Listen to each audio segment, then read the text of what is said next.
But I just was reflecting on just the serendipity that this whole event takes place in the former like iron capital of America, where ships and tanks and rail lines were made, and it was very, very tough work. And uh, they would take this raw material and forge it, take something that was worthless and make it something very, very substantial and extremely utilitarian, iron and steel. And we're all born with a pacifier in our mouth. No one wants to do that stuff, the really hard stuff. I don't want to do it. Nobody wants to do it. But I tell you what, after about after the flat, that I had, and after the cramps, and then after, you know, um, going down the wrong trail for a minute and turning around, and then it got hot out, and then, once everything started to really unravel, I mean, that's when things get interesting.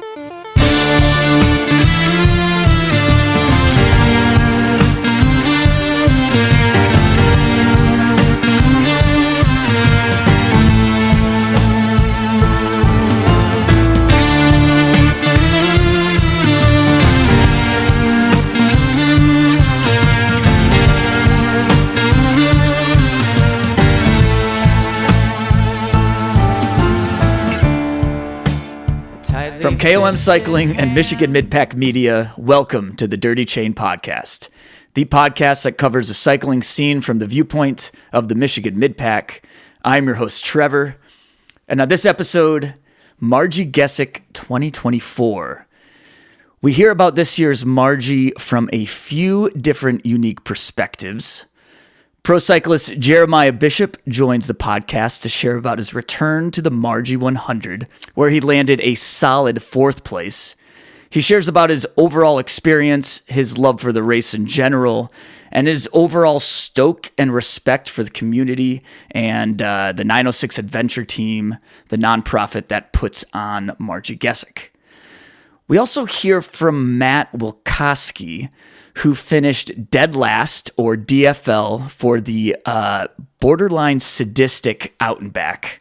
48 hours and over 200 miles. His experience getting to the start of Marji is pretty unique, and I think you'll agree his dead last finish, despite the name, is a truly incredible accomplishment. But before we hear about those perspectives, you get to hear from two good old-fashioned quitters, myself and Sebastian Stankiewicz. Sebastian, how the heck are you holding up, bud?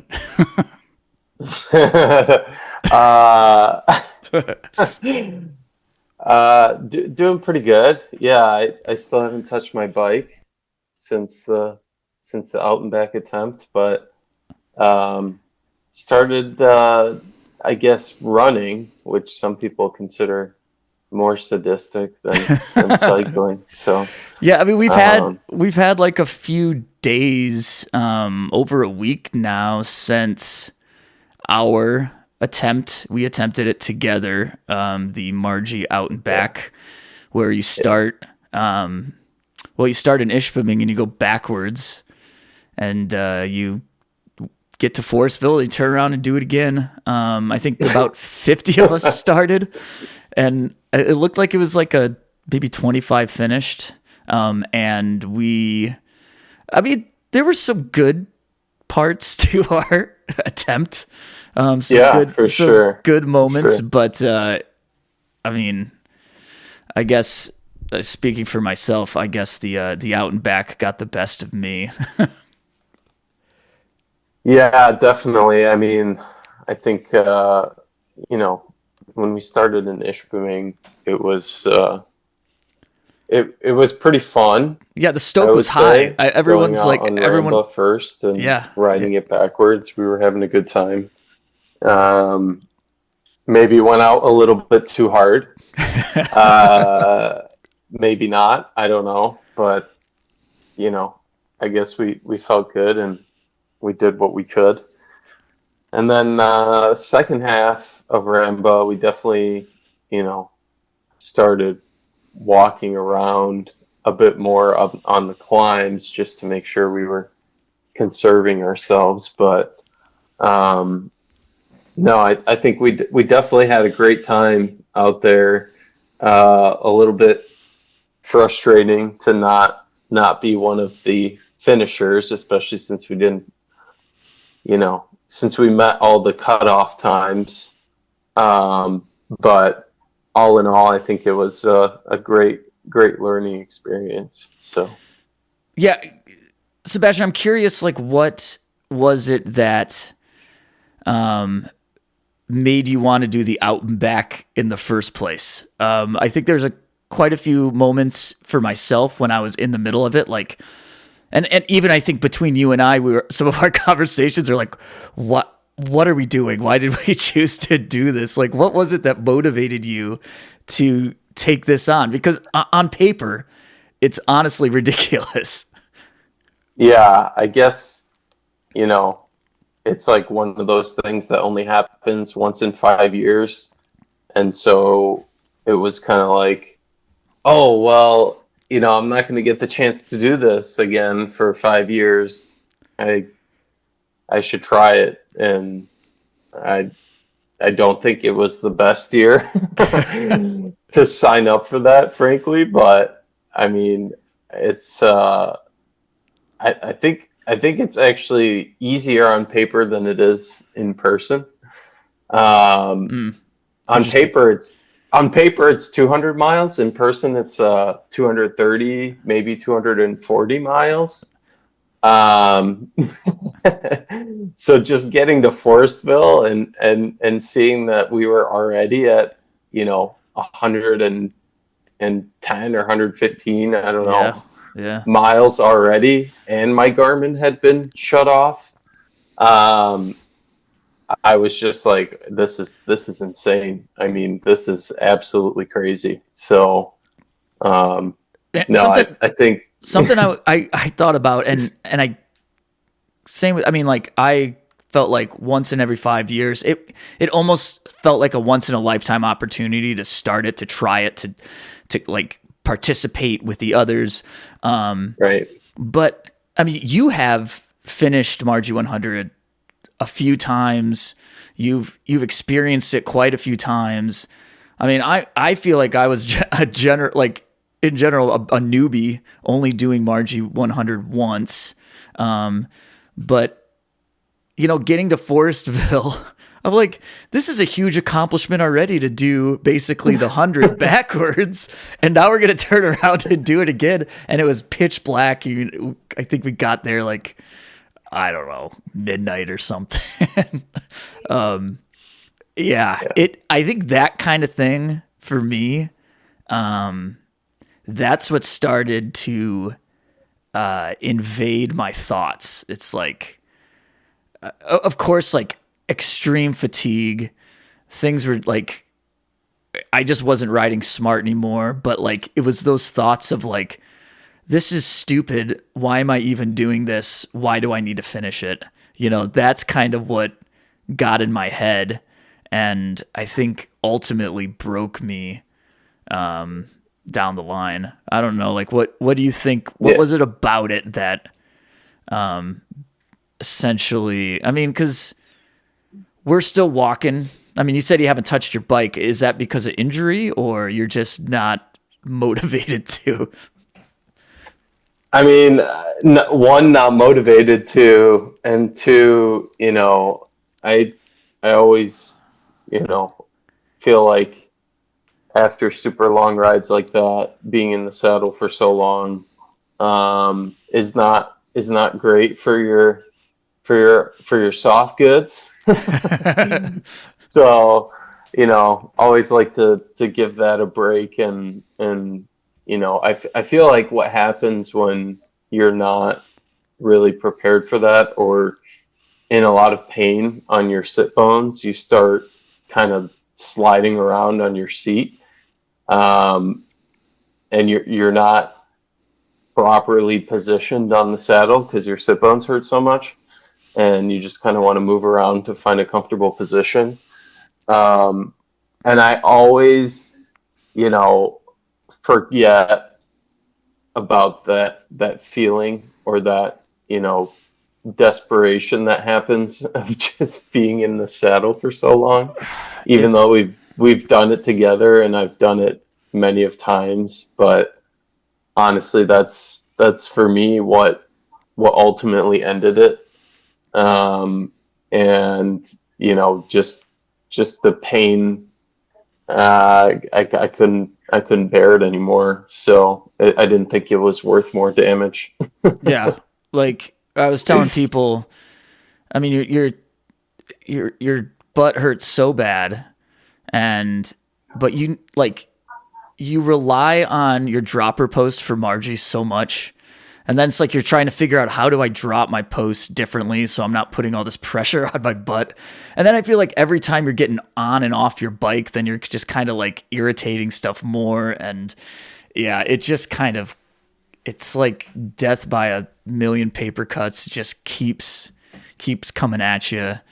Yeah, definitely. And I think the moment that broke me was when we were climbing top of the world, and it was like, oh, we're close to like the finish of the first loop, and I'm like, oh my gosh, this is ridiculous. We're like climbing top of the world right now. And thinking like we just have to come right back and do this again. That was like the moment for me where it was like, I can't do this anymore. Especially when we came back to top of the world and went down it, and I did try to ride it and totally biffed. Which you were behind me. You were behind me, and it sounded like we were walking down it, and I had thought you slipped, and I think I even asked you. I turned around, I'm like, what'd you do? You just slipped walking? And you're like, yeah, that's what I did. And then later you're like, no, I tried to ride it and I crashed. Yeah, that was totally ridiculous. Forestville, that whole loop, that was like never ending. That felt like it was never ending, because we got there, we did the finish backwards loop in the dark, and then you turn around and do the traditional loop. And besides like some of the Harlow Lake and top of the world, I never really like thought much about that loop, because it's always like it's always the first thing you do. Your adrenaline is high. You push through it, and then you go on. But for some reason, that it was so difficult, and I think just because it was back to back and it was night, it was dark. That was a real. I mean, it was a tough moment for us to get through. And I think it definitely was. I think we were there took like almost 3 hours to get through, maybe 2 or 3. I mean, it felt like an eternity, honestly. It just felt like we were just lost in the woods. Yeah, I think it did take almost 3 hours, especially when we went out for a second loop. But that was like, I think everyone thinks of Ramba and they're like, oh, that's the technical stuff, that's the hard stuff, and then everyone does forget about Forestville and North Trails, but honestly, I think those are, in some ways more difficult, just because it's just a constant churn through the rocks. Yeah. That are not meant for riding. And I think it's all relative too. So, like if Marji 100 was always backwards and you did Ramba first and then Forestville, I think people would complain about Forestville, because because you have so much time in your legs already that anything is going to be difficult. And so of course Ramba's difficult because you've been riding for 10 hours by the time you get into that. And of course Forestville is going to feel difficult because of the same thing if it's turned around. But right. Yeah, man, it was I'd say it's a day. It was a couple days, it was an experience. I think the highlight for me, was that we took it on together. I thought that was super cool to do. And then we had Rachel, my wife, and then Tristan, our bud. He came up to. They both crewed for us, and I mean, they were on it. They did the great job, and it was something that broke up the ride quite a bit to know that we could have some fresh hot dogs, or just just something else, and Cokes and Red Bull, and I mean that was awesome. They did an incredible job, and it's tough when you feel like they're putting in so much time and energy, and when you decide to quit, it's like, I'm like, not only do I feel like I'm letting myself down, but I'm letting my team down. It's a tough thing to like get your head around, that whole quitting deal. And at the moment when I was doing it, when it happened, I didn't care. I was like, I don't care. Who cares? Like, I feel like I did a lot. I wrote a lot. I've definitely accomplished something. It's not a big deal, but it's like only stepping away from it, you're like, shit. Like it really starts to bother you that you quit, that I quit, I guess. Yeah. Once you start recovering and start feeling better, and you're like, oh, why did I quit? Yeah. Oh, what was the problem? What could I have done differently? And it's like you forget about the pain so quickly. Yeah. It's just unreal how quickly that fades, right? Like, and there's definitely something to be said about the hashtag quitter, just admitting defeat. But yeah, the SAG support was incredible. I'm super thankful that we had a crew out there helping us out, making hot dogs, and and we also helped a lot of other people who finished. So there's that we should be thankful for, that we were able to provide some trail angels for other more sturdy riders. Heck yeah. Yeah, that's awesome. Yeah, man. Are you like motivated to? I mean, so the problem is we can't just go back next year and finish the 200. Right. But right. Where's your head now? Like, are you like? I mean, we briefly talked about something like, kind of like right at the end, like, well, this is what we want to do next year. But what are you thinking about next year? Are you taking on the 100? Do you want to take on the run? I mean, you're saying you're running. I don't know what's wrong with you. Yeah, I'm actually thinking about the duathlon. Okay. I think by the time you get to Ramba, you're walking, not the whole time, but a decent amount. So I don't know. It'd be good to try something different, and be able to ride and walk / jog. Yeah. But I'm thinking about doing that. And, okay. And I guess we'll see. We'll see. We got a couple weeks here to decide. Yeah, barely any time to decide. It's ridiculous. It's definitely on purpose. That's for sure. I think you got to remember the quitter and wanting to finish what you started. Yep. I think I want to give another 100 go. I like to do another solid 100. So, but yeah, man. Well, I'm glad we took it on regardless. It was quite the adventure, and I have so much respect for the people that pushed through that, because knowing how you felt, knowing how I felt at the end of it, it was like, I can't imagine going on anymore. So I mean, this dude that I talked to for the podcast, Matt, like it took him 48 hours to finish. And I forget what he said, his moving time was like 47 hours. Like he barely stopped. It may have been like 46 and a half hours, but he barely stopped. He said it took him, he needed all that time to get to the finish. And like, some of that perseverance and pushing through that pain, like it's something. And man, I have so much respect for the people that did that. Yeah. I mean, prime example, Bryce, Sturmer on a single speed. Holy cow. Taking third place in a buckle. I mean, that is just absolutely incredible. And I don't know how you just push through that, especially on a single speed, rigid hardtail. It's like, well, he had a front shock, but yeah.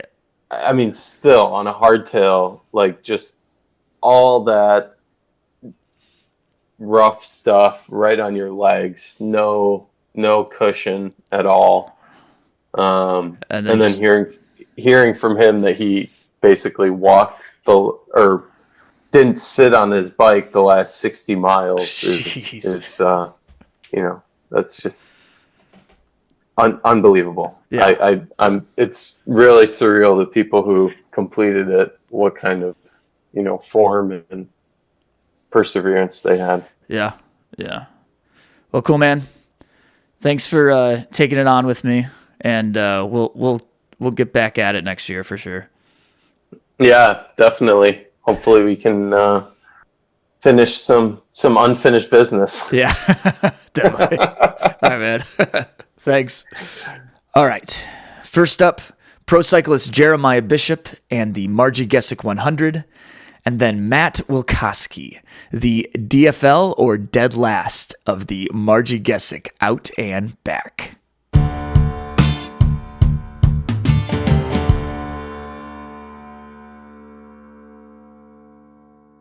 I wasn't sure if this was your second Marji or your third. 2016 or 2017, 2018, and then 2024. So it's been a while since I've been back, but it's pretty cool to be back in the UP of Michigan. A special place, really, really crazy, wild race. It's hard to describe. There are people who ask, well, it's not that much climbing. I mean, it's not that much longer than most other 100 milers. Why is it so hard? And I'm like, you didn't have to go. I mean, you'll see if you go and you try it. It just has this relentless roots, rocks, jarring single track, steep ups, and you'll hit these 190-degree turns and then just go straight up. And so you're in wrong gear, and then you have to get off your bike. So ultimately, it's just one of those crazy things that just it's hard to explain. I mean, there's only one way that you're going to find out, and that is to go. I mean, yeah, we're jumping right into it. I love it. So I'm curious though, like you're saying it's tough. You got to go and experience it. I'm wondering, what is it that brought you back? Is it that you just had to experience it again? Were you missing that Marji in your life since you hadn't been to it in a few years? I mean, it was really cool to see that you were there. It seemed like kind of a last minute thing, or maybe that was just on the hush hush until the very end. But it was a little on the DL, yeah. Yeah, a lot of people were. It seemed like a lot of people were really stoked to see you there, and at the start line and the finish line. And so, yeah, what brought you back to Marji this year? It was super cool. I talked to Todd this off season. He was like, "Hey, you should come back." And it is a milestone. It's the 10th anniversary. It's, things have been crazy and have changed a lot over the years. Obviously, I have a pretty busy schedule. The impossible routes have been, a busy period. COVID, international, sort of tail end of my international racing was like, 2018, 2019, and then, transitioning to do some other roles. It's like sometimes it's just, like you check that off and you're like, okay, I'm not going to be able to go faster at that race.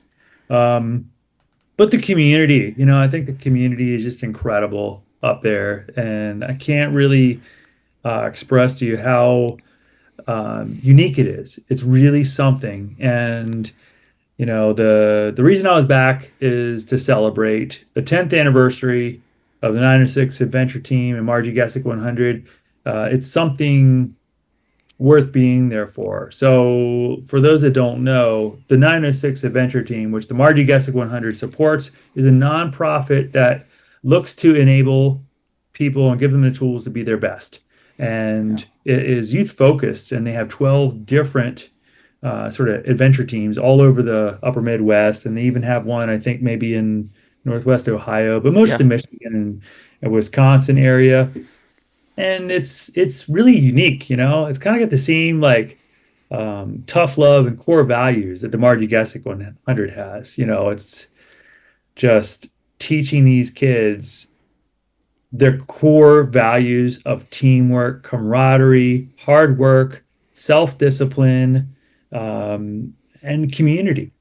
And quite frankly, I mean, there are a lot of races, and I love racing, and there's so many cool races I love to go back to. But this one, it was a really special chance to get back there. And also, things got even more interesting. I committed to come back and do a YouTube video, which I'll be working on next week after Alpine Loop Grand Fondo. So we got this bad boy coming up this coming weekend. So very busy around here. But next week I'll be kind of digging into the footage that we got on the GoPro. Also had a couple videographers out there on course, so it should be some really cool stuff. Oh, nice. But one of the things that really just changed the storyline was that Todd's, sort of right hand in running the 906 Adventure Team, Tara, tragically died in a car accident in January, and it really was a shock for the organization. It was just such a a surprise and just such a tragedy. But also it's what the 906 adventure teams are about is it embodies, training yourself up so that you can handle what comes at you in life. It's not just about bikes. It's about being, better people and having strong community and having like this resilience, really building up resilience. We have mental and physical health epidemic in this country. It kind of coincides with just this glut of social media, and you're comparing your life to everyone else, and it's like this, kind of a pretty bad spiral that a lot of kids get into, and just that, the forces that are the pressures that they have on them are unique. They're unique to this generation. And it is, one of the things that is so beautiful about the program is that it lifts people up. And I think the story had to be told, and I think it's really amazing that the people that Todd's helped lift up and Tara have helped lift up have now come to help the organization, have, basically made the organization and the 906 Adventure Team is stronger than it's ever been. And that would be the case for some organizations. Yeah, we're fortunate to have one of those chapters. I'm in Lansing, Michigan, so we have one of those chapters here in Lansing, and I've seen the fruits of it, just like you're saying, with the young people, but then also with a lot of my friends that have volunteered to be coaches and to help out, and that's just been a thriving, chapter here down in Lansing, and that's really cool. Like, I guess like when I first like asked about talking to you about Marji, I assumed that we'd be, let's dissect Ramba, or let's talk about Pine Knob and where you made moves or something. But for you just to jump in first, because I had a list of things I wanted to ask you about, and I was hoping that we'd eventually get to the community feel of Marji Gesick, and the fact that you led with that, I think speaks a lot about what the race is. I'm a relative.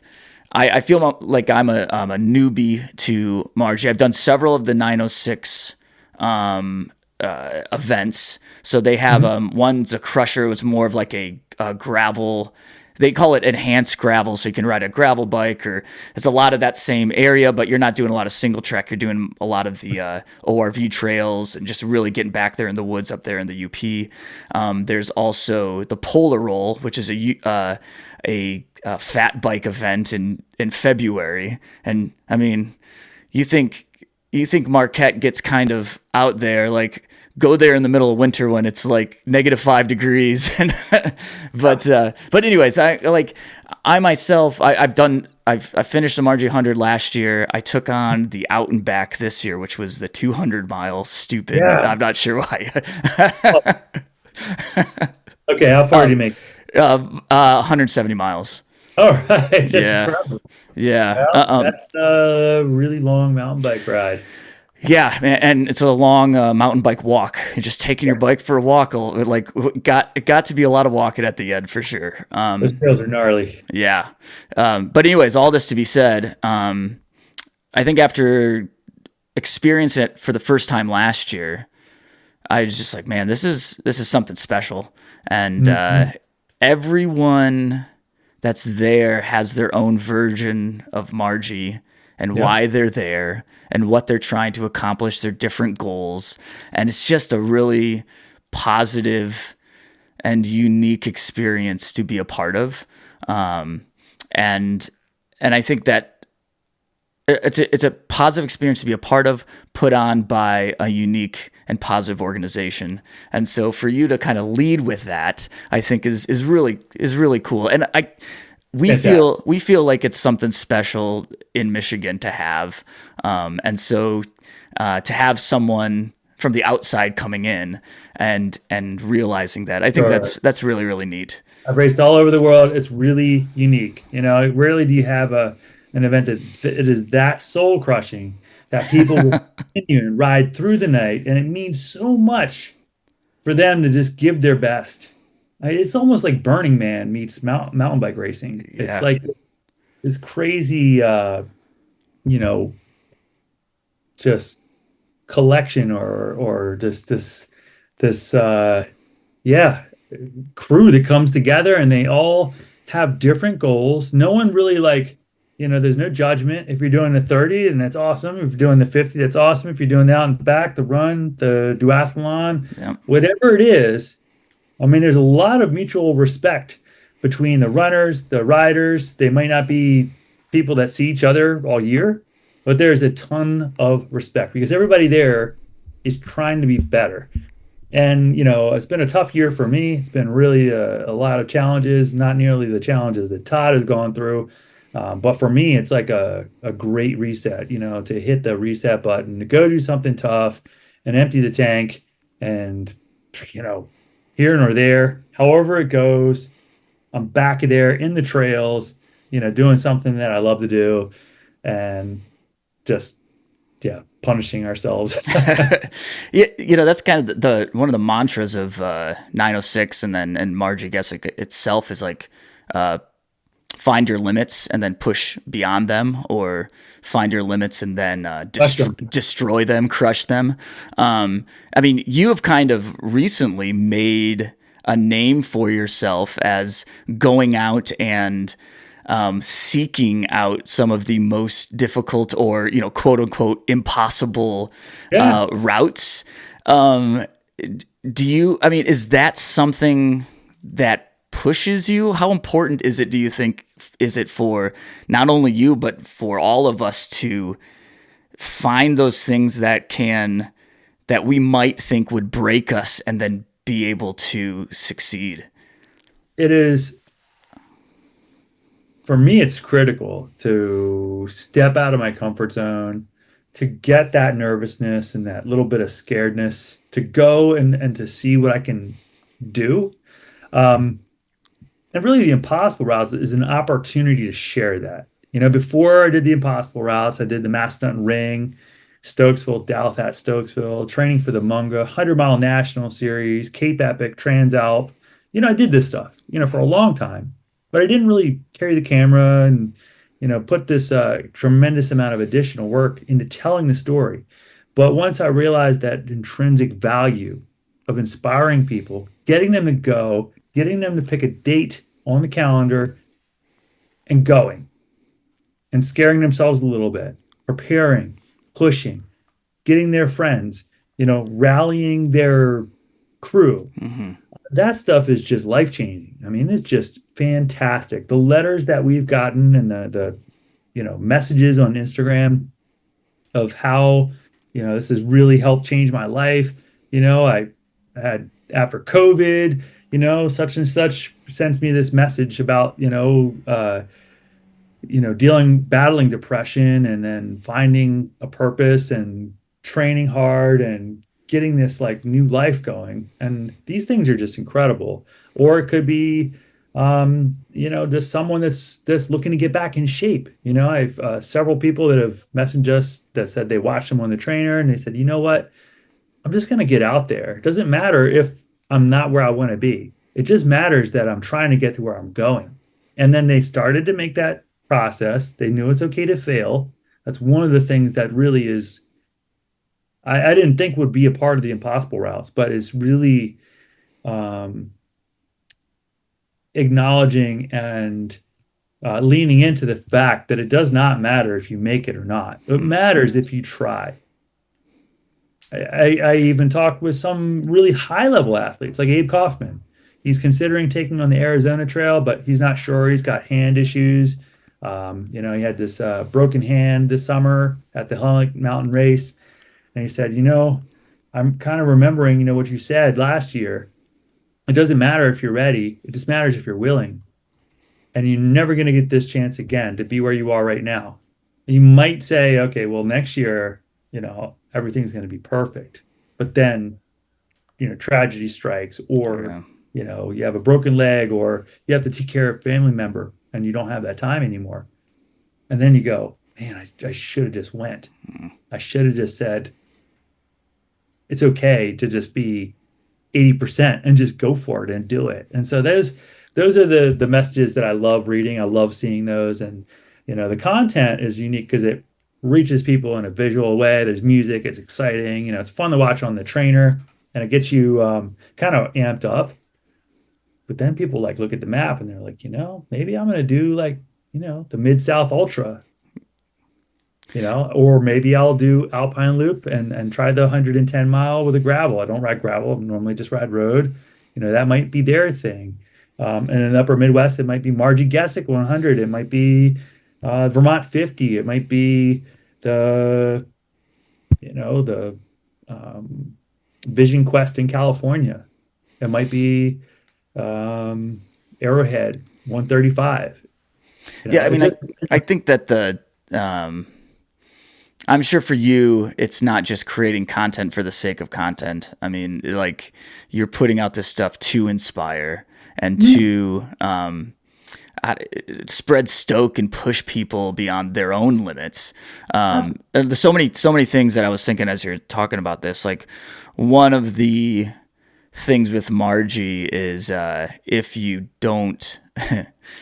have to pull out, then you have to text quitter to the number. And it's this quitting, but it's kind of an aggressive way of doing it, but also it's a little tongue in cheek, but also I think it's also an understood by everyone, by the organization, by the people that attempt these things that you don't learn anything, or not that you don't learn anything if you don't quit, but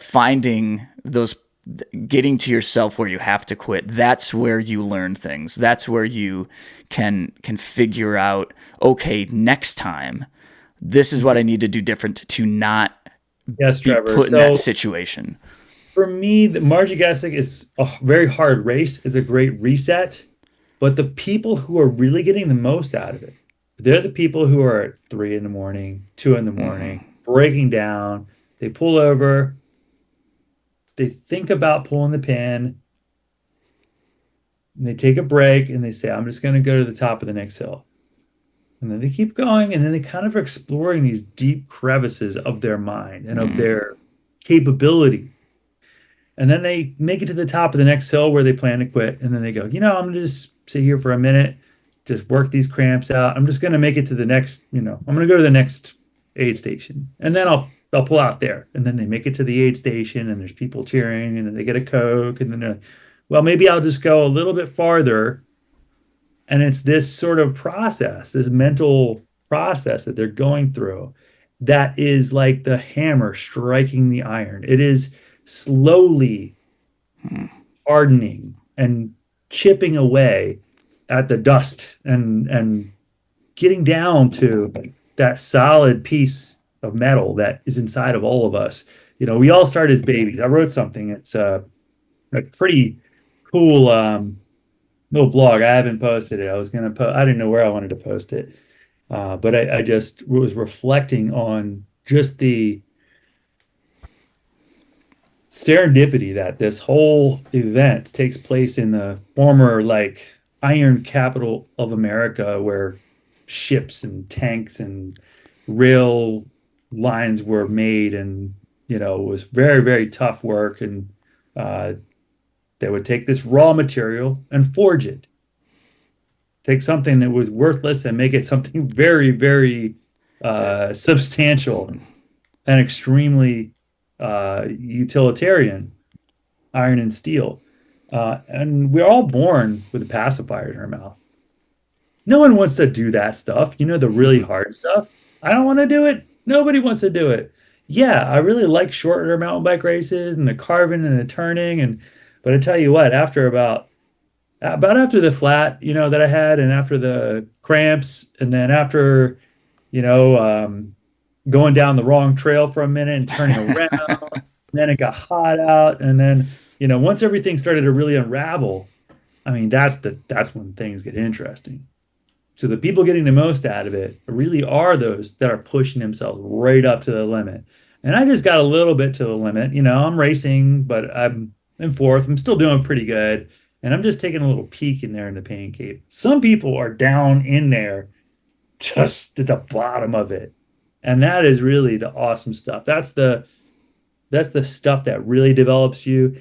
The impossible routes, a lot of the time it was me trying to help take Tyler into a new place that's uncomfortable, trying to help give him some tools and really expose them to that world.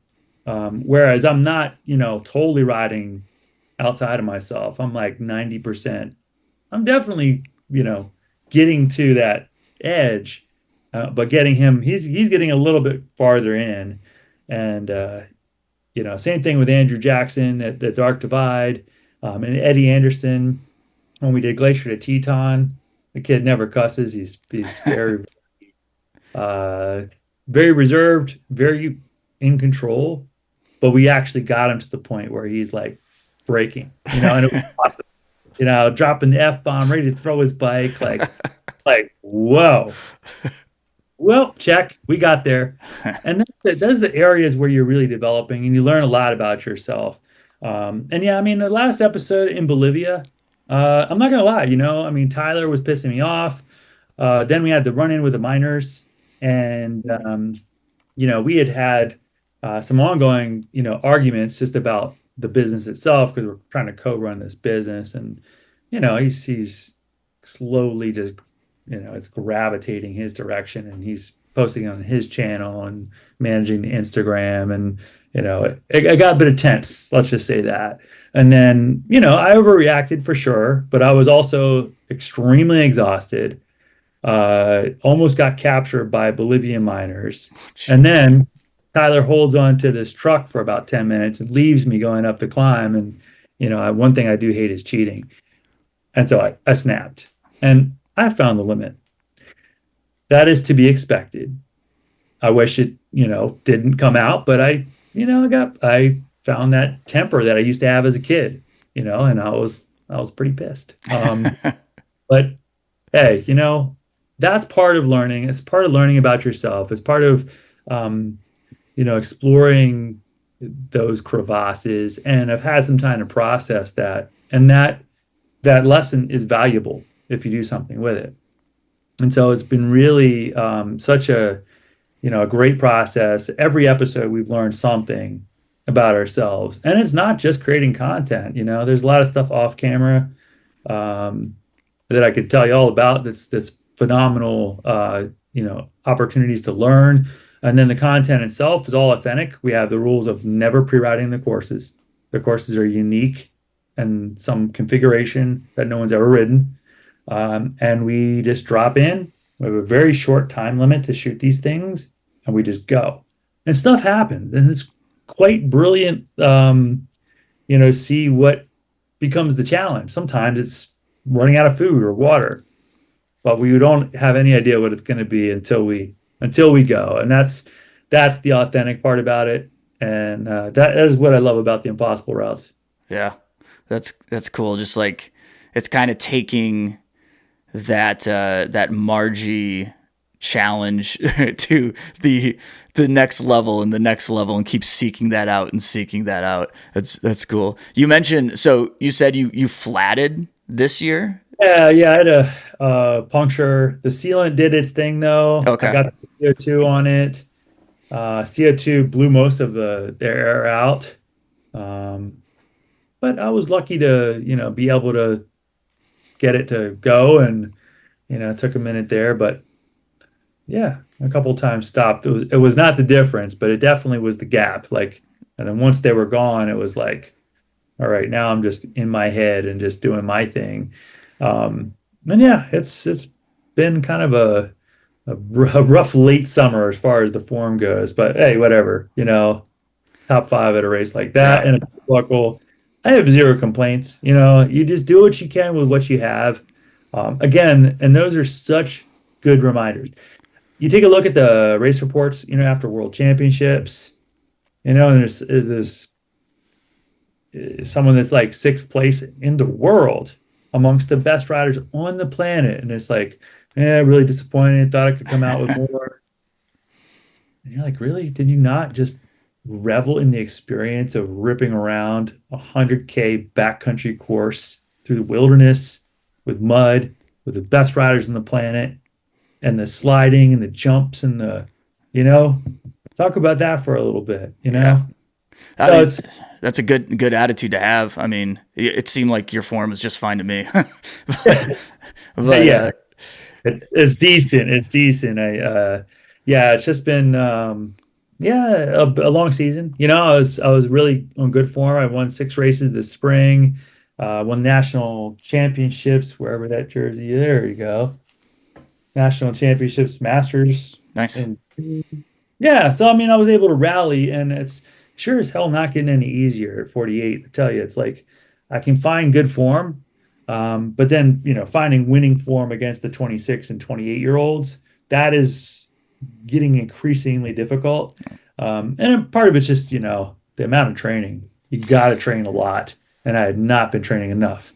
That's that. Of course, you could probably always do a little more training. But God, it's super impressive to see like 48 to be able to mix it up with some of these young guys. I mean, I'm in my 40s, and I just feel like every year I'm like, oh my God, like it gets harder and harder and harder. And but beyond that, like I feel like Marji specifically, there is a huge benefit in being somewhat local and knowing the trails really well. Not only a huge benefit, like it's wildly beneficial. Yes. So a lot of stuff I walked that if I had remembered from 2018, there's no way you could remember, of course you rode 7 years ago when I've ridden 1,000 miles of other courses. Yeah. This doesn't retain. So there were a couple things that were vaguely familiar, but a couple little drops that are totally rideable, but you stall out and you're not sure where the line is, and then you're walking because you can't just go do a track stand and then drop into a rock garden. You have to kind of have that momentum. So there was a bunch of silly stuff I should have written, but yeah, that one's a nice one to know, and it also takes a bit of strength and physical strength and snap. So you need to be spending a lot of time riding hyper technical trail.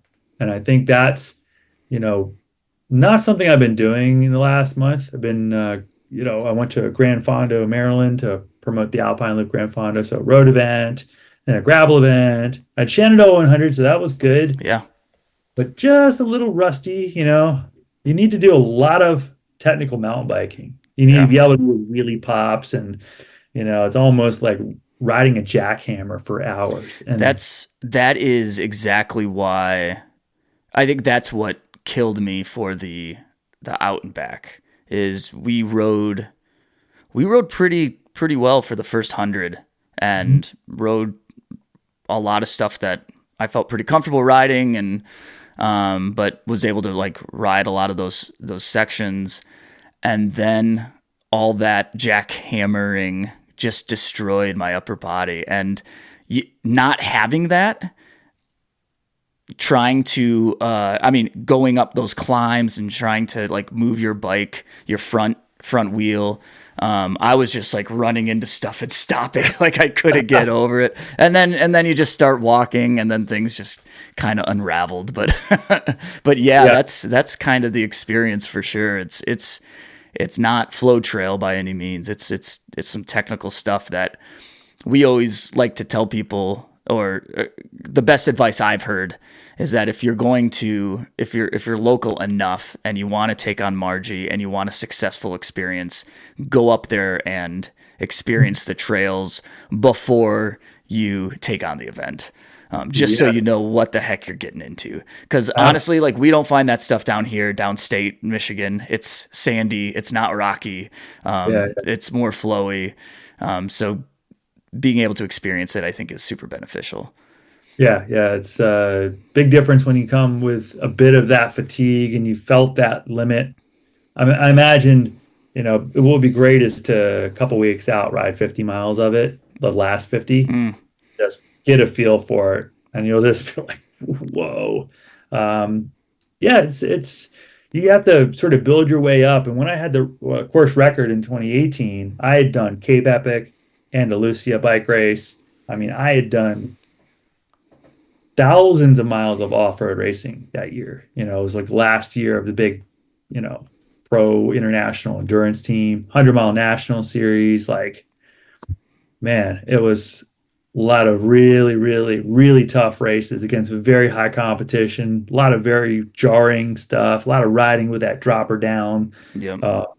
So a lot of focus on that particular aspect of it. And time in the gym too. And one of the things I was looking at, I kind of looked back at that time period, did quite a bit of gym work that year. And I had a little bit of a gap in it in August. I'm not going to lie. Like, busy running around, taking care of kids, business stuff. And you kind of have a little lapse there. You start getting out of your routine. It does make a difference. Yeah, for sure. I think that's another great piece of advice. Just like don't like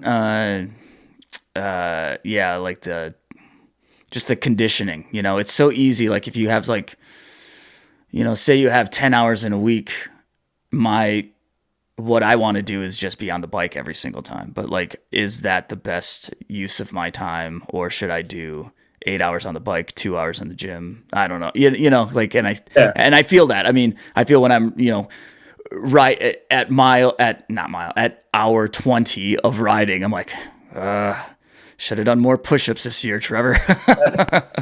Well, it doesn't take much time, I would say. That's the thing, is if you kind of look at your sort of coffee shop riding, where you meet up with your buddies and then you maybe knock out some intensity and then you sort of cruise for an hour. Instead of that cruising for an hour, like maybe lock in, but then the last 20 minutes, go and knock out some lunges, squats with the medicine ball, like push-ups, pull-ups, seated rows, bang, bang, bang. A little post-activation at the end of a ride is worth almost twice as much as if you did that same work before the ride. Yeah. And that is like, sure enough, toughens your hands up and toughens your, arms a bit and stretches that, capacity to contract the muscles at the end. And that post-activation, it could be some stair run-ups, something like that. Yeah. But there's no doubt a little bit of conditioning goes a long way. So there is one thing we've talked a lot about, Marji, about the community, about the route. There's one thing that we haven't touched on, and it's a very important part of anyone that takes on the event will know. It's it's the gathering of tokens to get to the finish line. And I was in plain clothes at the time, and I saw the top 100ers come in, and I was kind of lurking close to you when you came in, and I felt like there was a little bit of panic. I don't know if you remember this, but do you remember giving or showing your tokens? Do you? Oh yeah, totally. So they. Do you remember being a little panicked at the time, or? Oh yeah, I mean that's part of the game is you have to stop and you have to get the tokens. And I got the tokens. There were a bunch of empty pumpkins in there, which was really throwing us off. And then you're not really counting how many you get. You just get them when they're there. And, you kind of, I climbed up that last climb, the Jasper Knob or whatever it's called. Jasper Knob. And, I get up there and I'm like, well, shit, I guess this is your reward. You get this lollipop. And maybe there are no more tokens, but they're like, hey, here's your reward at the end. So I eat this lollipop and then take the stick and put it underneath my jersey. Go to the finish. And yeah, it's like, you only have 3 tokens. And I'm like, shit, I only have 3 tokens. You're supposed to have 4 tokens. And so it's a moment of panic where you're like, maybe I did miss one. Maybe they were empty. Maybe they're out. I think the funny thing is Todd, I mean, he just messes with you the whole time. They mess with you in the beginning when they say the course has no aid stations. They mess with you when you look at the distance and you say the course is 100 miles, but you're in the woods at 100 miles. Yeah. Kind of a finish. I'm like, what the hell's going on here? And then he also messes with you and that, instead of the 4th token, you get a lollipop. So that's pretty funny. It's par for the course, but I think that's like, one of those things. Yeah, when I was there, just real quick, but when I was right next to you and you're like, and then they said, oh, the last token was the lollipop. You're like, oh, thank God I got that. And you like showed your. It was one of those stressful things. It's like a strange race. An unique race, but that's what makes it cool is that it's different. If everything was the same, it'd be kind of like boring. So I look forward to coming back and maybe hitting one of the other events next. Yeah, I think Crusher would be right up your alley. Like a gravel kind of just crazy. I mean, you end up experiencing a lot more of that area. Like Marji, for as long as far as it is 100 miles, it's very compact within this small little area. But those Crushers, they tend to like really get out there in some real desolate UP wilderness, and it's pretty interesting. I'm into it. Yeah, I love it. What was that $2 bill? Where'd you get that $2 bill? Well, I got this from 2018. He said if you can go sub 10 hours, you get the $2 bill. And you did go. You went sub 10. 9:45. Holy cow! Yeah, I was in a good battle with Matt Acker, but I was doing, like I said, the training that landed me 3rd at Transalp, like stayed at Transalp. Like the form was high. I had a good battle with my buddy from Alpecin Phoenix, Eddie Anderson at Shenandoah 100, and he got me by a few minutes just 2 weeks earlier. So it was a big ass kicking, and I was just fired up. And sometimes, it's the form's there, the summer's there, the timing's good.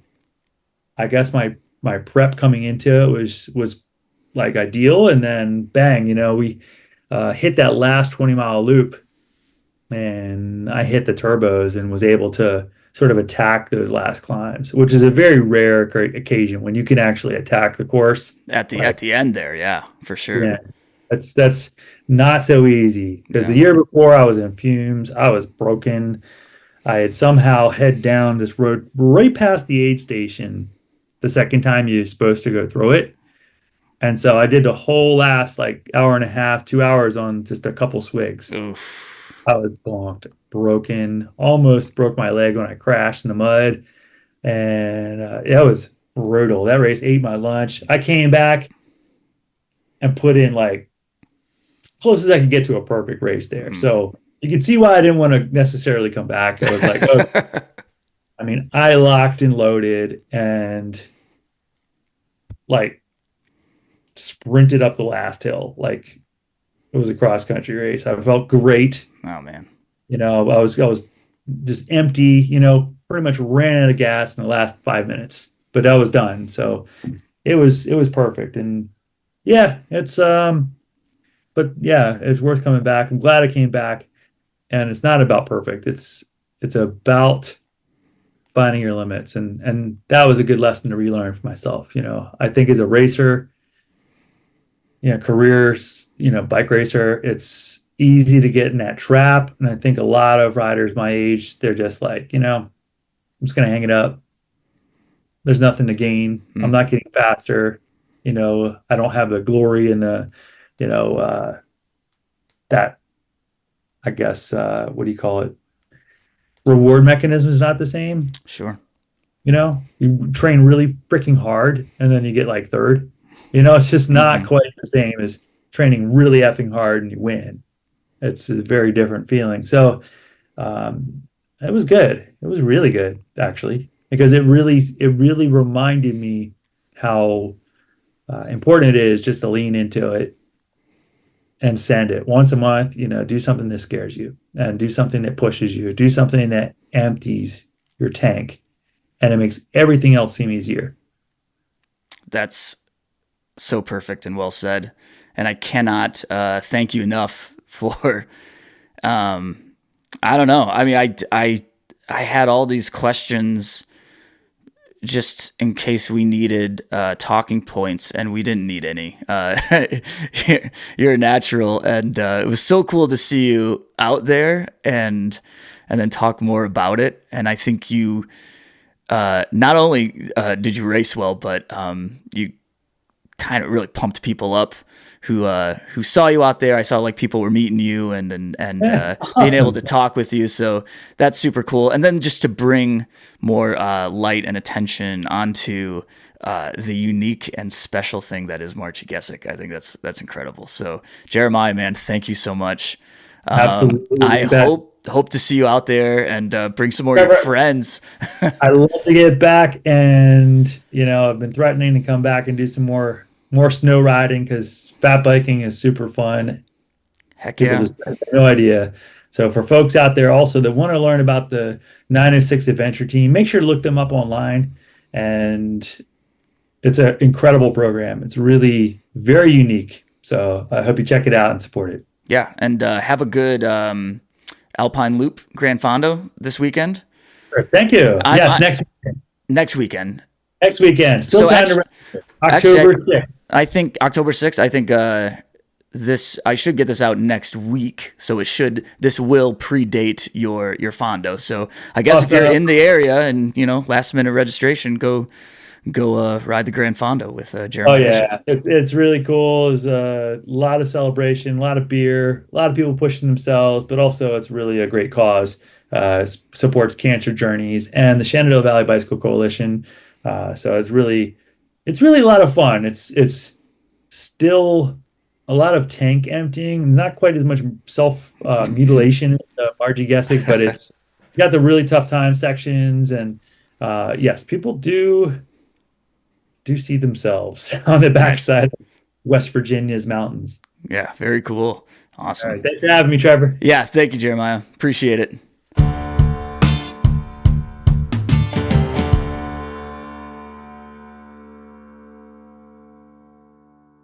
Are you familiar with the Marji Gesick promo video from like 7 years ago? Oh yeah. It's like blame blame Todd, blame Danny, or blame Danny or something. Yeah. It is. I've re-engaged that in the last few days. It's incredible.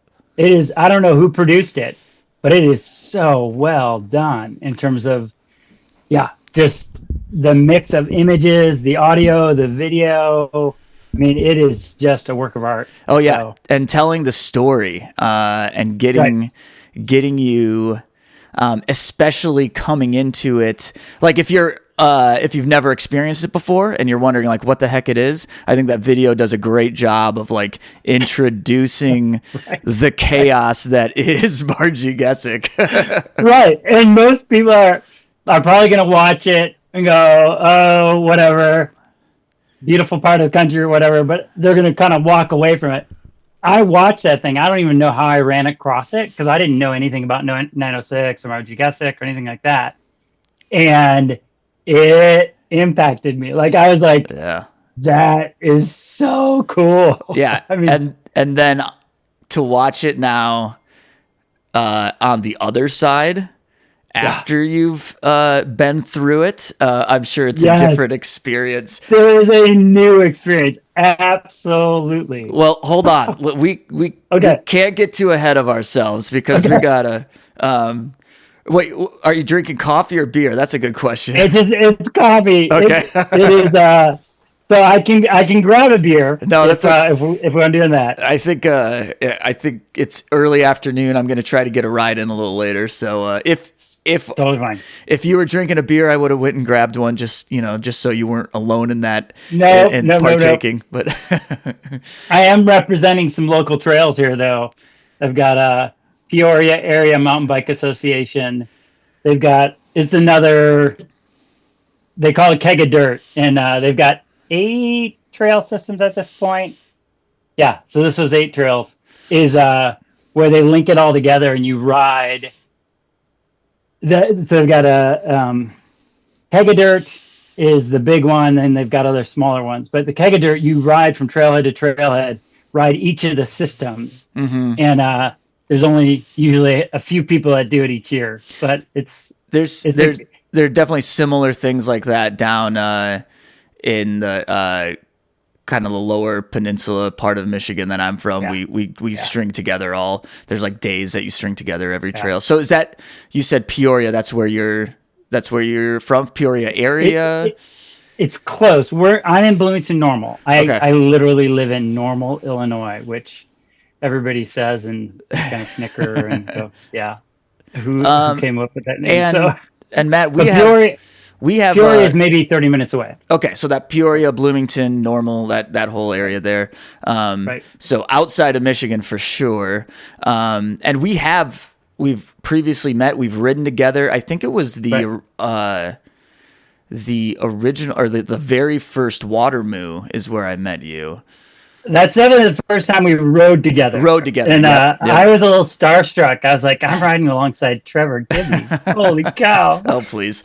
But, and then I think also in that area is that rides a lot of these races in Michigan too is Tom Keller. He's been on the podcast before, famously telling us about the time that he peed on his frozen drivetrain to thaw it out during Barry 100. So there's a little bit of a connection there. I just wanted to make that connection off the bat. I know, and he wouldn't share that technology with me because I lost my front brakes in that race. That was a crazy. You did that one, right? Yes, I did. Yeah, that was insane. That was one of. I was still running rim brakes, so my gravel bike is still rim brakes. So.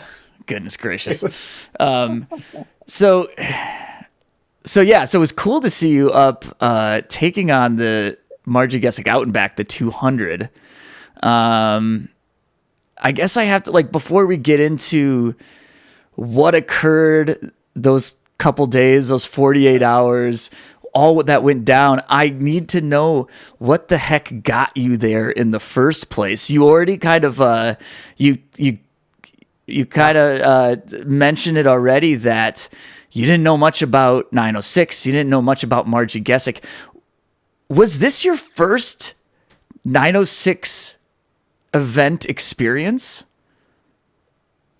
It wasn't. So there's there's a short version and a long version.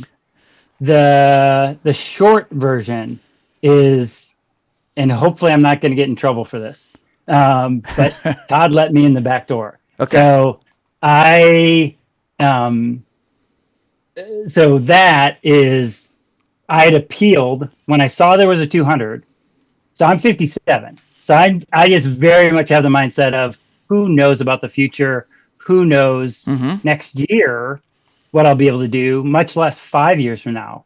So as soon as I saw that, it was Marji was on my calendar. I had registered with a friend, got into the 100, saw there was a 200. I did my first 24-hour solo a little over a year ago. So I kind of played that card to Tom, or to Todd. Yep. Sorry. And he said, I don't even know if he responded, but there's no way. But then I signed up for the Crusher 350. Got it. And I actually ended up, before that, that's a whole nother story, but literally didn't know anybody, had never met anybody doing that race, got dropped off by a friend at Misery Bay. That start at midnight thing was totally sadistic. But I ended up on the beach with Todd and Jill Martindale and Matt Acker. And I was like, can I take a selfie? I hadn't met any of those people before, but I knew the names, mostly probably through podcasts, actually. Sure. So connected a little bit, but then after I completed that, interacted with Todd some more and built a little bit of a connection. I realized he meets hundreds, if not thousands of people all the time. So then after that, I sent a follow-up email and basically gave my old guy alibi of going, who knows if I'll be able to do this when I'm 62? Would you let me try it? And he opened a space. And you finished the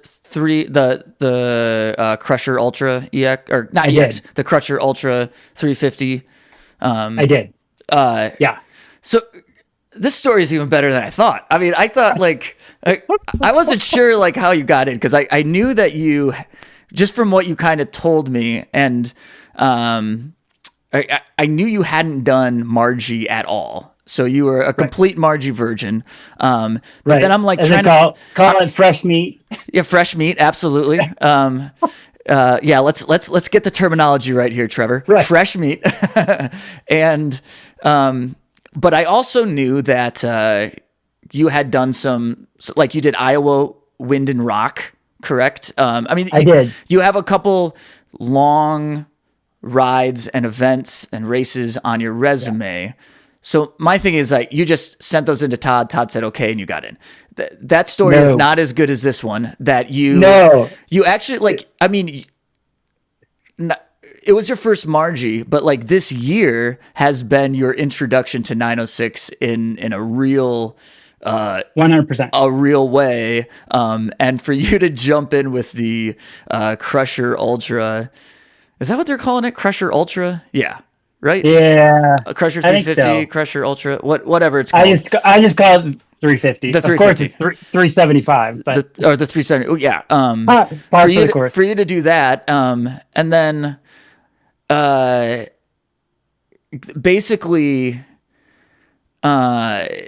you said you appealed or whatever, but I see that in this short story as you proved yourself. You proved that you are someone who's going to take it seriously, and right. I don't think that's letting anyone through the back door. That's just like Todd wants to make sure that the people that are doing these certain types of events are credible, and I think you proved your credibility. Right. So that I love that. I hope so. I am, if I get a chance.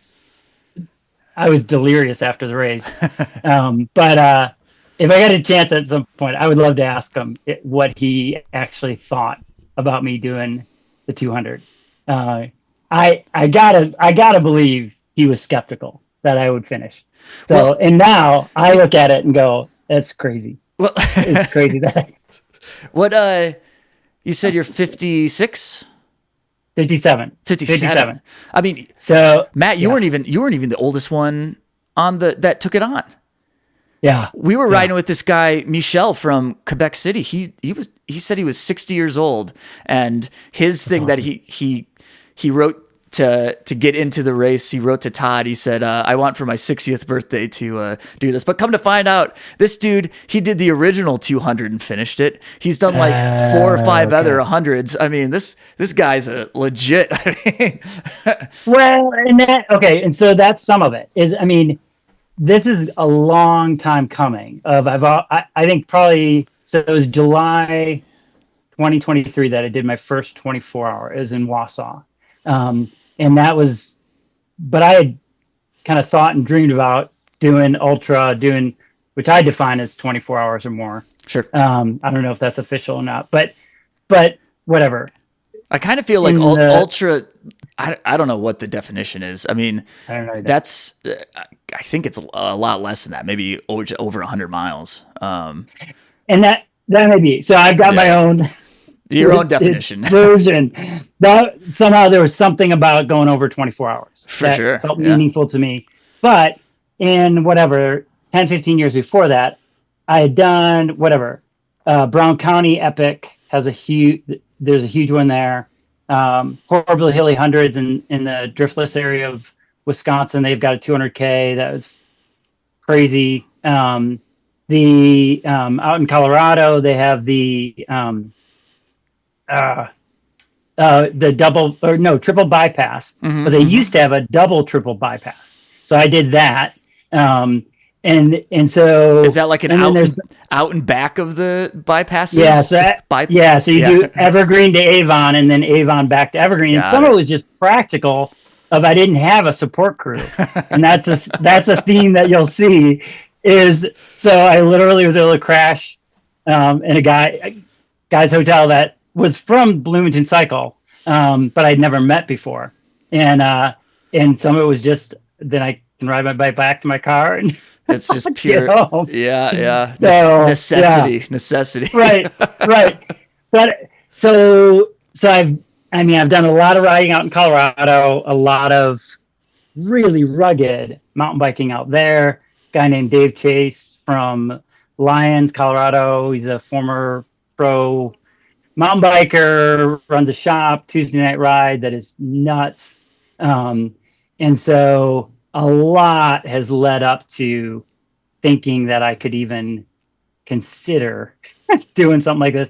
And then the first time I was on a team was I moved to Bloomington Normal about 9 years ago and joined Bloomington Cycle and Fitness, and then was riding and I thought, hey, I'm decent. I'd run marathons. I'd done the half Ironman. I'd done some of these long events. So that introduced me to a whole world of, holy cow, there are strong cyclists. And so just riding with these guys, Aaron Fader and Mike Wolford and Chris Daniels. And just a list of guys that are, again, legends in my mind. Yeah. So it's been a journey for sure. Personally, to get to a point where you can line up at the Marji Gesick 200, but in a way, it's been a super unique. I mean, you didn't start with the Marji 50 and then do Marji 100 and then do the 100 a few times and then try to get into the 200. This has been just something kind of on the side, unique to your own experience, and then boom, you got hit with the most difficult Marji Gesick experience that you could possibly put yourself into. So, you obviously you've experienced some not only long events and long rides, but you said it sounds like mountain biking has been something that you have always been doing, but I'm interested to know because, again, I don't mean to. I'll probably just keep repeating myself about this because it's so wild.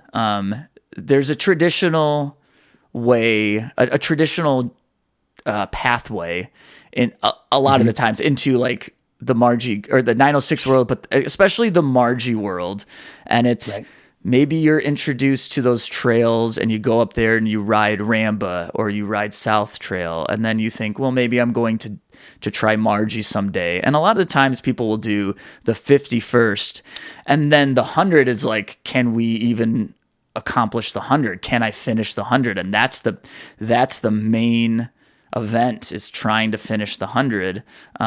You skipped all of that and you went straight to the dessert main course. I don't even know what to call it. Shit sandwich. I don't know. I called it everything as I was taking it on. But so yeah. I'm curious to know what was your expectations? I mean, of the race itself, of the trails, of the experience, and then getting into it.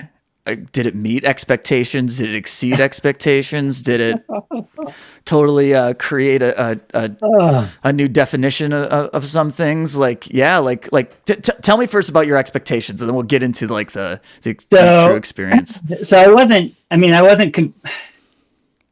don't know. I was stupid, but I wasn't dumb. I knew at some level that this was intense. I mean, I have a friend, Chris Newman, who had done the 100 and tried to talk sense into me, and some other guys that have done it. And yet it was way beyond anything. I mean, I just thought, I thought I've ridden hard stuff in the high mountains of Colorado. I've ridden in Leadville a couple times. How tough could it be? How hard could the UP so, so the timing, in my mind, the longest I could have imagined it taking, because my mentality is I'm not going to be the fastest. I'm okay with that. I've gotten a lot faster over the last 8-9 years. But I'm probably at my threshold of speed, but for whatever reason, I can just keep going. Mm-hmm. And so that was going to be my mentality. Just keep moving, keep moving. Yeah. And so I thought, okay, 40 hours. That's what I told people. But I didn't really think it would take that long. I thought maybe 36. And there's even a part of me, this is like, maybe I could buckle. Which just sounds so idiotic today. I'm right. Man, I thought the same thing. I didn't even finish it. So come on. I just couldn't wrap my head around it. I mean, Wausau 24, those were not easy trails. Mm-hmm. There were some rough, rocky. I crashed a lot in that race, but I was still averaging close to 10 miles an hour.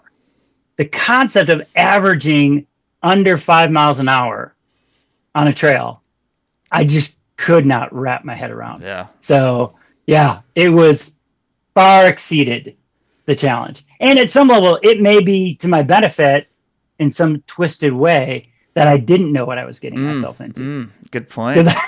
Because I didn't psych myself out. I mean, I think I was prepared at a basic level. But and that could get into other details. That's interesting. Yeah. I think looking I feel like I maybe need to confess this right up front, is with the history on Dirty Chain podcast, is Trevor, I was running aero bars on my mountain bike. Oh no. I think I saw that, and I was trying to think of like, what in the world when are you gonna use those? I mean, there's basically two places you can use them, and it's getting from Negaunee back to Marquette area, and then going the other way around. But like, did you ever put yourself in those stupid aero bars? Yes, absolutely. And literally Mark at Packet Pickup, he wanted to pull him off. I mean, like he was moving toward it. When he found out that I'd never been on the trails before, he's like, "You're never gonna use it." You're never gonna use it. Yeah. Some of it is I had my setup. I just didn't want to start changing things last minute. I get it. That's so funny. That's so funny. And I use it. So he asked me at the end, he's like, "So how much were you in your air bars?" I said, 30 minutes, maybe 20 minutes. But out of 48 hours. But it's worth it. Totally worth it.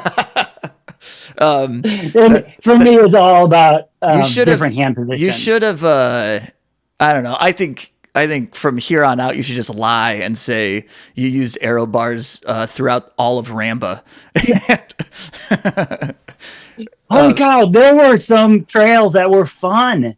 Oh yeah, Some of those were incredible. I mean, I was like, I could ride this all day. I mean, most of them are fun when you do them all together, and then you have to do them again and again. Then that's where they start to kill you slowly. And I want to get back to your bike though, because I think in terms of expectations, and I'm not sure, like, you run what you have. Right. But when I looked at your bike, I'm like, I don't think that's a Marji steed. That to me looks like a Leadville steed or like a Lumberjack 100 steed, but you have like a Trek Super Cal with, I don't know, 40 mil in the back or something. Like, I don't know what it's, you barely call it a full suspension bike. And I was riding behind a guy who was on a Trek Top Fuel and for a long time, Ryan from Milwaukee. And he happened to mention after hours and hours, he's like, oh yeah, I have a Super Caliber as well. And I definitely took note of the fact that he didn't choose to ride that. He did not. So absolutely ride what you brung. Yeah. And I mean, so this year was my year of ultra event. So Iowa Wind and Rock is crazy. That'd be a different discussion. But that I was actually on my rim brake gravel bike. Yeah. But on that one you keep moving and you're still gonna, I mean, as long as you're able to put down some power, you're still gonna average 10 miles an hour. So you're still getting through some miles. Crusher 350, I did the Super Caliber, but I don't know the UP. I knew I'm going to be remote. I went into that with full survival mode. I mean, I had a bivvy, I had water filtration, I had 4 bottles up on the fork, I had a full rack panniers. I mean, my bike was over 70 pounds with fluids. It was ridiculous. And so the night before going to Marji, again, I'm just kind of figuring it out, and I just didn't have a lot of time to look at what are people riding, all that. So I had the rear rack on, and I realized, hang on, they've got drop bags. I can put stuff in there. Okay, I'm getting rid of this at least, which that would have been kind of embarrassing if I showed up with that. And switch to just a smaller bag up front and stuff like that. And so I was at least in the ballpark better than I could have been, I guess. So I had 2 bottles up front, and it felt, I mean, it was definitely inadequate suspension, no doubt. But I mean, but you were, packed for a 3-week adventure, it sounds like. No, not for this. So that was for the Crusher. That's the Crusher, I was back. Yeah. And well, so this brings up a question. Like, there's a lot of ways to skin a cat. There's a lot of ways to go about Marji. Marji 200 is so unique that's maybe it's a little bit different, but people go into it with different levels of support. I myself, Sebastian, who rode with me, like, we had my wife Rachel and our friend Tristan, who was, I think, met us every 3 hours. Maybe it went to 4 hours every once in a while, but 2, 3, 4 hours. I mean, we're stopping, we're eating hot dogs, we're pickles and filling up water bottles and all this stuff. And I mean, I think we had, probably in terms of support, one of the most, like, we probably saw our people a ton. So my bike, it looked like I was just riding a XC race or something. Like, I barely had, I mean, I had enough tools to get me out of a jam, but I didn't have much more than, enough calories to last me 2 or 3 hours. So that was my approach. And I understand that that's not how everyone, I mean, people utilize the drop bags. People don't have friends or family members out there. What what was your approach to it? How did you, plan on that? So, it may sound like a sad story. My wife is very supportive of what I'm doing, and I've got 3 adult sons, but none of them are going to these events with me. So Wait, I'm driving up. I think we could be clear that it is. There's no reason anyone would want to do this. Like it's its own. I feel like the support crew is its own level of suffering, and like you're up for. I mean, they were up for as long or longer than I was, and then you also have to deal with like these fragile babies that are coming in on their bikes like, I don't know if I can go on. I need a sandwich. Get me my bottle. I mean, it sounds like a baby. I need another bottle. Like basically crying babies coming in each time. Seriously. So why anyone would want to do it? I mean, anyone that does it, they're like angels. Yeah. But anyways, yeah. So that makes sense. And I think that some of my bias is that sounds harder than actually racing. Is to sit there or go all night or 2 nights or whatever it is to support somebody. So some of it was probably, I mean, there's history when you're doing loops. So almost everything I've done in terms of long endurance stuff has been loops. So I could just have a cooler and just resupply.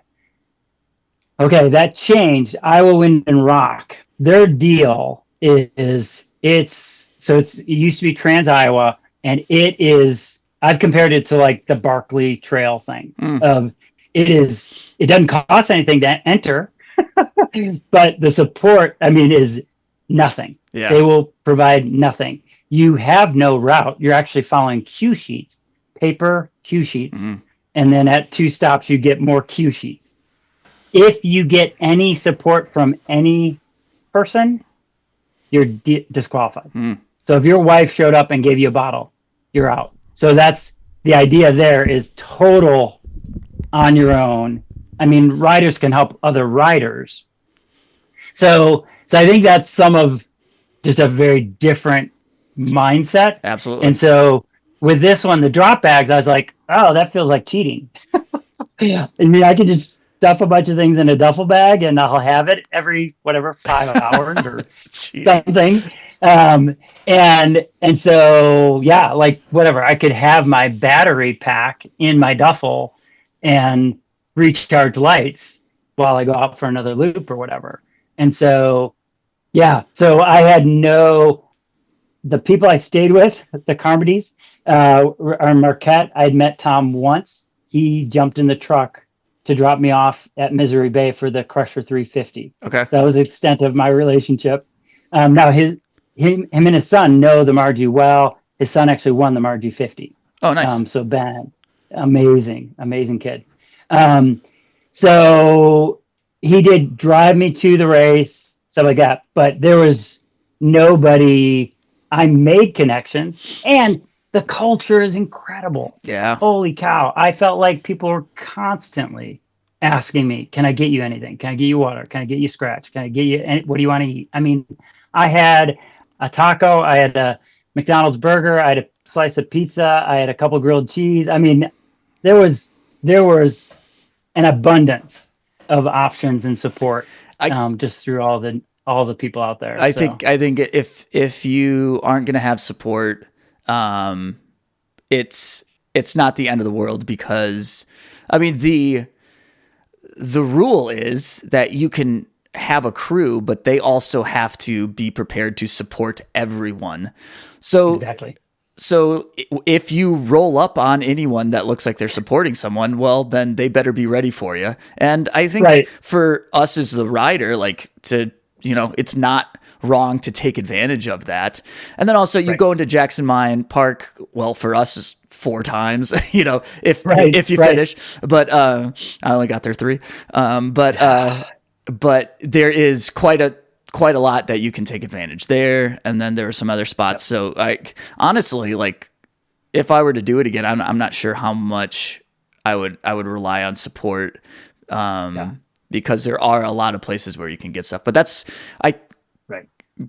But it is a big not doing it before for you. I mean, I think that's a huge question mark because it's branded as this like no support, you're out there on your own, but in reality, it's you're seeing people a lot and you have a lot of opportunities. And I think I knew enough to know that was going to happen, and I didn't want to take advantage of it or something, but I don't think it's felt that it's not taking advantage. People just love the community, the support, the encouragement. I mean, I literally there was a crew there with a van, and they were like, "You want to take a shower? Do you want to lay down for a little bit?" I mean, which is like, get behind me, Satan. No, I cannot lay down. I cannot stop right now. But people are so over the top generous. I got a taste of that at the Crusher. Okay. 350. It was not, obviously it was much more spread out, but I think that's some of what gave me confidence of going, oh, okay, there's a whole culture behind this whole 906 thing where there will be people out there to help out. And yeah, I experienced that in a huge way with Marji Gesick. Yeah, I do want to talk about that. Let's table that and maybe like finish with the cool. the community aspect of Marji. But you also briefly talked about a couple things that I want to, before we get away from like the actual physical experience that it was. I mean, one of the main questions I had for you was like, did you sleep? Because again, Sebastian and I, we were like trying to think, okay, how do we want to ride it? And we're like, well, let's just take the front half, like pretty easy, but not too easy. And then we thought, well, if we go to sleep, I don't think we'll want to keep going. So we're like, we will not sleep. We will not sleep. And I know for a fact that other people did take advantage of, the amount of time we had to get to the finish. It was quite a bit. So you had time to lay down for 3 hours and then get back up, and then maybe you didn't want to ride as much in the dark, so just sleep through the part of the night. I think I was worried that would make me never want to get back on my bike. In retrospect, I'm wondering if that would have helped me a little bit. How did you go about it? Did you? It sounds like you didn't want to sleep at all either. No, and but I also have an agreement with my wife that broken bones and bruises and an occasional concussion's okay, but I am not allowed to kill myself. So like in the Crusher, I was falling asleep on the bike, and there I did sleep. That was the first race I've ever slept in. But I went into this with the intentions not to sleep, but with the foundation of I need to not hurt myself. Sure. Seriously. I need to. So yeah, I did not sleep at all, and was able to just keep moving. And I needed to. I mean, some of it is like, particularly I experienced it a little bit with you. Is, you may not remember, but we saw each other coming out of Marquette, and then I followed you, I don't know, for a couple miles. And I mean, it got pretty technical pretty quick, and my heart rate was getting up there, and I'm aware I'm burning matches, and I don't know why, but my glasses were really fogging up, which was a bad combination with trails I'd never been on that are real technical. So started backing off. But I mean, but basically I think I'm a decent mountain biker, but I'm not familiar with those trails. And so there's just a ton of walking down drops and scrambling up drops that took up a lot of time. And so in the end, I needed all that time. I mean, I came in at 48 hours and 12 minutes, and my moving time was almost 46 hours. So I was moving almost the entire time, but I probably walked, who knows, 15 miles or more. I mean, I have no idea. So it was much more just keep moving.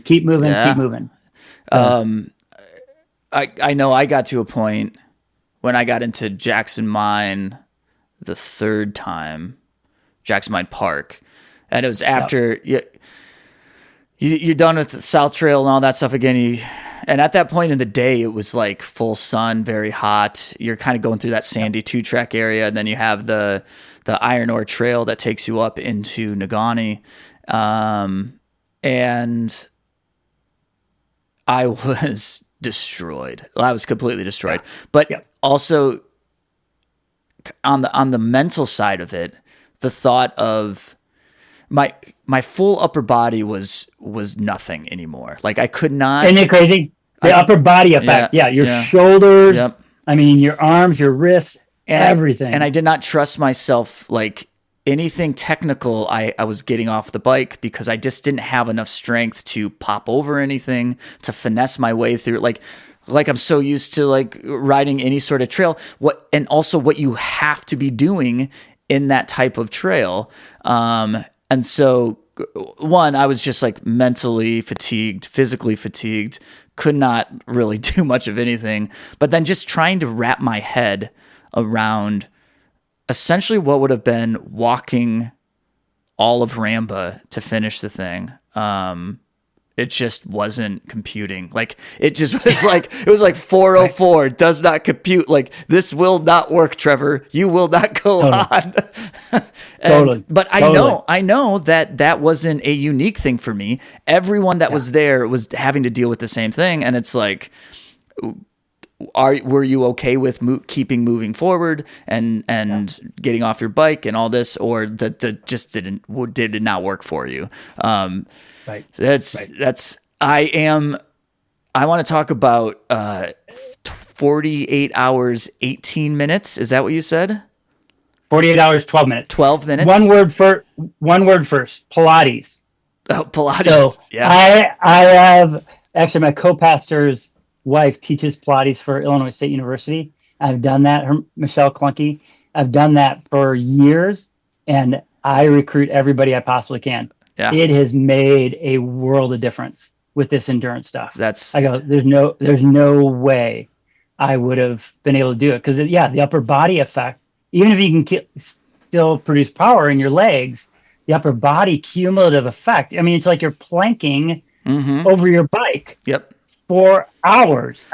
and honestly, the thing that felt the best for me was my legs. Like, I felt like I rode for 30 hours, but like, they were tired, but they weren't destroyed. Like my upper body was destroyed. And it's funny, bring that up, but I don't think I told you this, but you will share an episode with Jeremiah Bishop. We also talked about his experience, and that's awesome. And the one thing that we were talking about is like how strength training and how he makes that a priority, because these long events just kind of destroy your upper body. And we're not a week out. Tomorrow will be a week from when we started, but I'm confident I didn't do any nerve damage to my hands, because I've experienced that before, but there's like a deep like soreness that is still, it's kind of runs up my arms, and it's taking a while for me to get over that. Absolutely. Yeah. I've got nerve damage. I mean, I've got tingling. Yeah. And I was actually just fully recovering from the crusher before Marji started. So, and that's the real reason I had the aero bars, is I've got hooks on there, I've got bar ends on there, I've got the aero bars on there, just anything to move my hands around and get into different positions is key. Or the hands just will not handle it. And I think I was kind of worried about that a little bit going into it. I have only one other time done something as close to this long, and that was like the original Crusher EX. It was like the 250. Took like, it didn't quite take 30 hours, but my hands were destroyed after that. And you're also not on single track. You're on rough terrain, but you're not on single track. So just thinking about all the single track that you're riding, you're like, oh man, this is gonna be tough. And then like, I don't know if I don't have electronic shifting.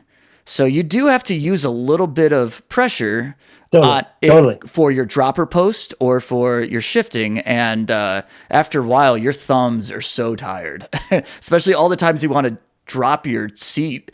It's like, oh my God, I really want to drop my seat. And then I have blisters on my butt, so it hurts to drop the seat. So it's like, what can I get away without dropping, but whatever. It's just, it's a huge deal. And I actually lost my gears in the first 40 miles, just slowly one by one. There's a little bolt on there that needed to be tightened, and a stranger stopped and helped me. But I was mashing it so hard to see if I could find another gear, even though I was in my lowest. And then around the turnaround, I lost my dropper post lever. I crashed and it got twisted. So the dropper post still worked, but I had to contort so much to get to it. I ended up just riding without it and kind of channeling my pre-dropper post cycling days and just getting behind the seat and stuff like that. Well, and my guess is at that point you weren't sending it off a lot of really crazy drops after absolutely, but the dropper post still would have been really helpful for sure. But what you're talking about after the race, one of the most wild things was how much I lost, just somewhat fine motor skills, but basic strength, open a bag of potato chips, anything like that for days. It's like, what is going on here? You just fatigue yourself. Yeah, absolutely. So, okay, I debated this, but you mentioned Jeremiah Bishop. You've already recorded with him, right? Correct, yeah. Okay, so my one crazy teammate with Balloon Cycle, who he did Iowa Wind and Rock with me, is Jason Broughton. And he sent me a text during the race to encourage me. I wanted to get it right. He said, "It's go time, and remember, Jeremiah Bishop ain't no Matt Wilcoski." So that was his phrase. Because I was getting in my head before the race. I was like, Jason, Jeremiah Bishop says this is the hardest one-day mountain bike race in the country. So that's his encouragement to me. That's amazing. That's very cool. Okay. I mentioned, 48 hours, 12 minutes. Yeah. Yep. The cutoff was 48 hours, 30 minutes? Yes. Okay. Correct. Okay. So you got to talk to, you had to have been doing the math in your head from hours and hours and hours before, thinking is this possible? Is this possible? Yeah. Just take me through that a little bit. Well, okay. So it did not even really come into my head until the last major stop, which it was right next, is about 11 or 12 miles from the finish. I know it has a name. There's a little lake there. Oh, it's so it's Cedar Lake, Lake Minnie. There's a couple different, Okay. Yep. Yeah. Lake Minnie. So there was a great crew there. Oh, and prior to that, there were several people I rode with. I rode with Randy and John, and just that helped me realize, hang on, I still have power in my legs. I can still climb. I mean, it was mental, but physically, I could still do this. But I lost them at that point. And I just thought, okay, 11, 12 miles. I still have a few hours. This should be fine. I had no clue. One of the guys there, I don't even know who it was, somebody who I'm sure you would probably know, said, "Hey, just so you know, this is the hardest section." Mm-hmm. And when I did it, it took me 3.5 hours. And that was the point where I was like, hang on, I might not make it. And so that was the motivation to keep pushing, to ride everything I possibly could ride. And there were points where I rode stuff that I shouldn't have rode and ended up off the trail. And so there were definitely, right up till the end, there was stuff where, okay, I want to keep riding, but I need to not kill myself. Okay, I'm going to walk up or down or whatever. Usually it was down. but that was the most sadistic section where, I mean, it was just ridiculous. Just long climbs. I mean, up every different side of this mountain. And then when you start feeling like, hey, maybe I'm heading back in. And at that point, I'm not looking at mileage. I'm actually not really looking at the time, because I'm just like, I just need to push as hard and as fast as I can and not worry about it, not be stupid, not hurt myself. But then, and I wasn't sure what the cutoff was, because that was beyond my conception that I would be fighting a cutoff. Even close. Yeah. Yeah. And so I thought, oh, well, 48 hours, that's a big round number. It's got to be that. So it's got to be 8 a.m. But somebody had said 8:30. And so I was like, maybe, but riding. Finally, I'm heading into town on a gravel road flying. And so I give myself permission to look at my watch, and it says 7:58. And I'm like, I might make it. And I just put the power down and just flying into town, and actually fly by one last stupid red sign pointing up a hill, up Jasper Knob. And I actually went past it. And everything in me wanted to just skip it, ignore it, pretend like I didn't see it. But there's a volunteer there in a car, turned around, like, I'm supposed to go up that, aren't I? Yeah.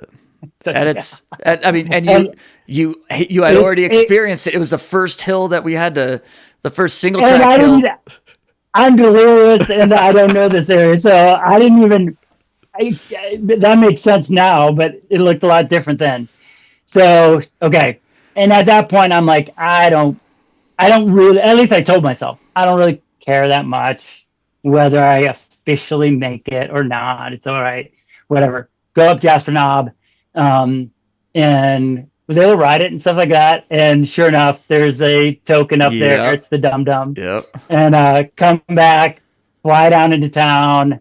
I mean, I'm not seeing anybody. The finish line's pretty empty, but come across the line at 8:12, and actually got the word from Todd after giving him a hug and telling him I am the most rancid I have ever been in my life.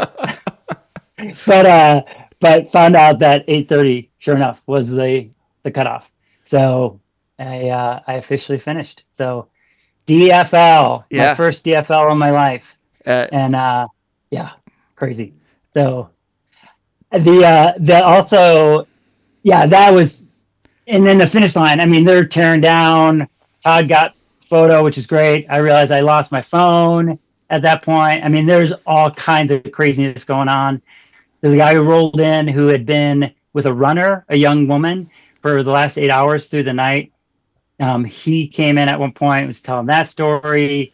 I'm trying to figure out where my car is because I didn't park it. Some friends parked it. Trying to find my keys.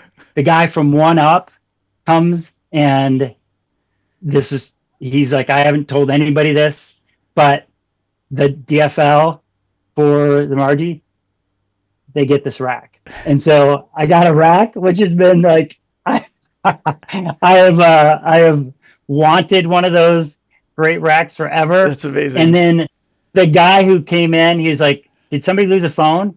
It was my phone. What? So wait, did he find it on the trail? He found it on the trail. Oh my God. Yeah.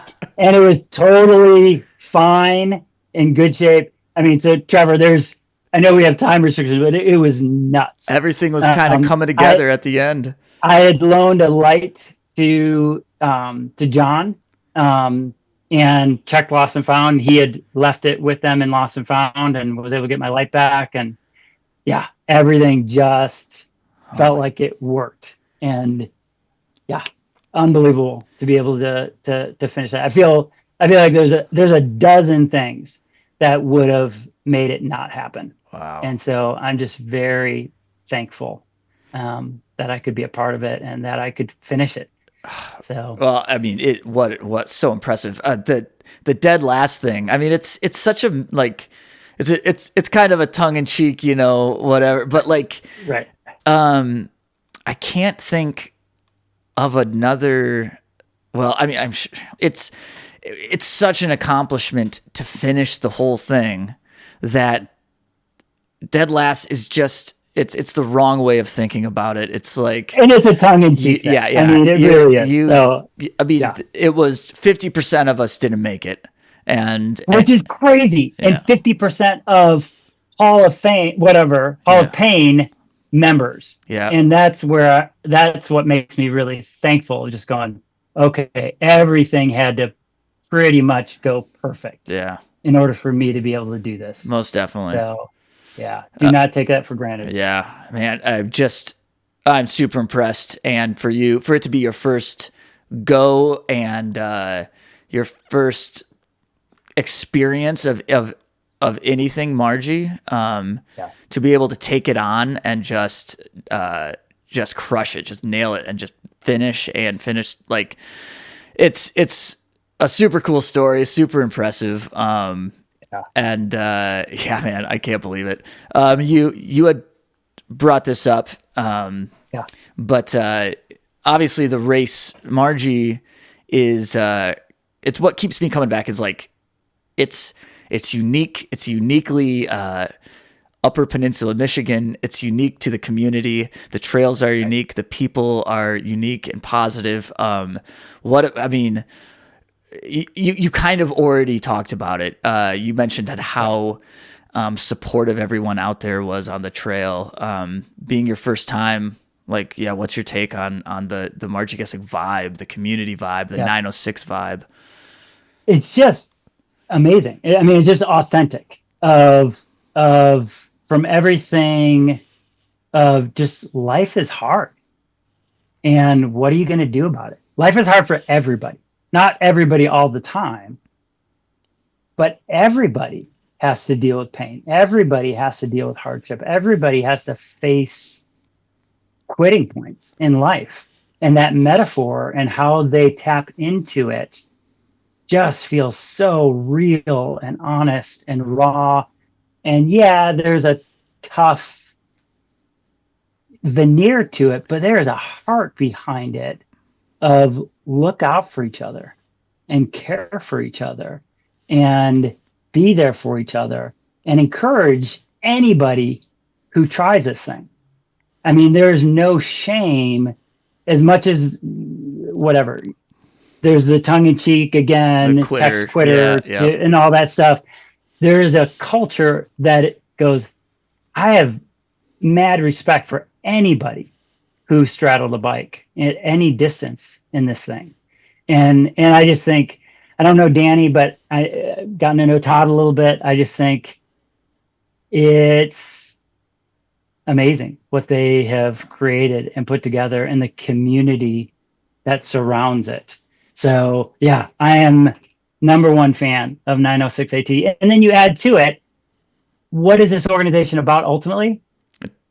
Children. It's about getting kids outside and on bikes and active and healthy and learning skills of overcoming and doing hard things and building character. I go, take my money. I go, this is incredible. And I mean, my wife and I are moving to the south side of Chicago here in the next few months. And I've even thought about, is there some way to adapt a 906 club to the inner city and to do something with the kids in the neighborhood there? So, I just think incredible organization.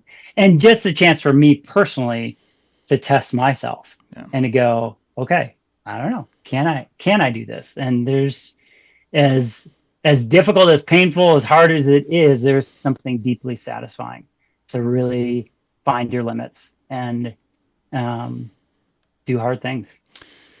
Well said. The community is not just made up of the organizers and the local people, but it's made up of the people that continue to go back to these events, that take on these events. And Matt, you are, it seems like a perfect late addition to this community, and your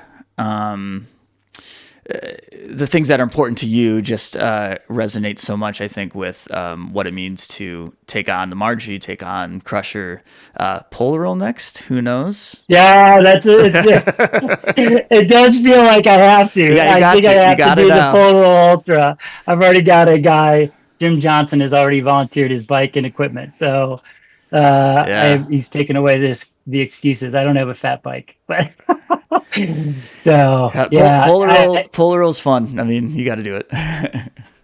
But awesome. Yeah. It's on my calendar. Good. But yeah, so thankful to be a part of it. Thankful to be get to know you better and be a part of this. But really thankful to Todd that he let me take a shot. For sure. Hey, congrats, man. What an accomplishment. Kind of a once in a lifetime thing, right? Like only comes around. That's what it feels like.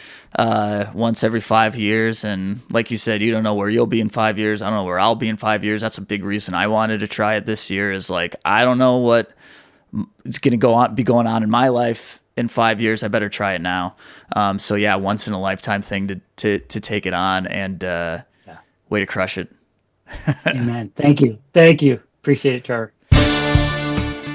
The Dirty Chain Podcast is a Michigan Midpack media production in partnership with KOM Cycling, the source for your bike accessories and necessities. Connect with us on Instagram and Facebook at Dirty Chain Podcast. If you are enjoying the podcast, leave us a review and rating on whatever platform you use to listen. Audio editing and original music by myself, Trevor Gibney. A huge thank you to Jeremiah Bishop, Mac Wilcoski, and Sebastian Stankiewicz for joining me on this episode. And thank you all for listening to the Dirty Chain Podcast. And as always, keep your chain clean, but get your chain dirty. We will see you in the Midpack.